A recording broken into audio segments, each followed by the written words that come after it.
Hi, and thanks for logging on to the Daily DVAR Halacha. And here's a brand new halacha for you, and it's for Thursday, 2nd day of June, 25th day of Iyar. Here we go. We're continuing in our laws about traveling and stuff like that. So let's continue.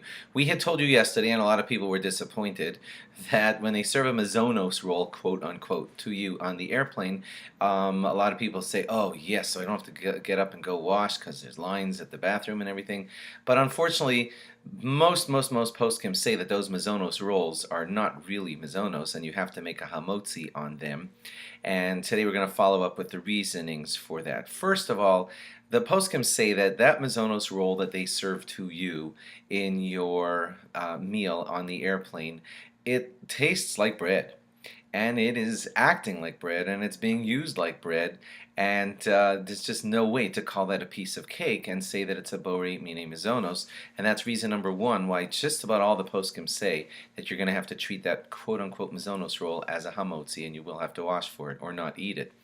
The second reason given is because the whole way that they like to try to say that it's a mezonos roll is because they make it with fruit juice, like apple juice or something, and then they say, see, it's not bread. You don't make bread with fruit juice, you make bread with water. So since this has fruit juice in it, it's for sure a piece of cake. But see, the thing is, they're using things like apple juice. Apple juice is often made from concentrate. Concentrate just means that there's apple concentrate with lots and lots of water in it. So it's really still water and flour, just teeny taste of apple in it, and that's not enough to take it away from its status of being a piece of bread that needs a hamotzi. Sorry.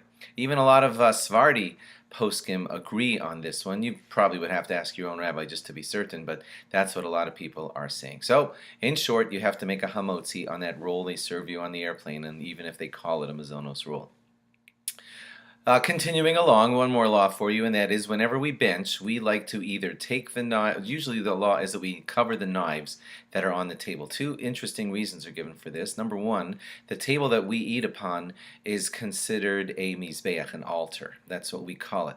And an altar is not supposed to have any iron tools upon it, and knives are kind of like iron tools, and they don't belong on the peaceful mizbeach, the altar, which you're eating from. Secondly, there's a fascinating story that's told in the Gemara about a man who got to the words Bonei v'rachamav Yerushalayim Amen, that special bracha on benching that talks about the Beis Hamikdash being speedily rebuilt. He was in such great anguish over the fact that the Beis Hamikdash was not yet rebuilt that he picked up a knife and stabbed himself.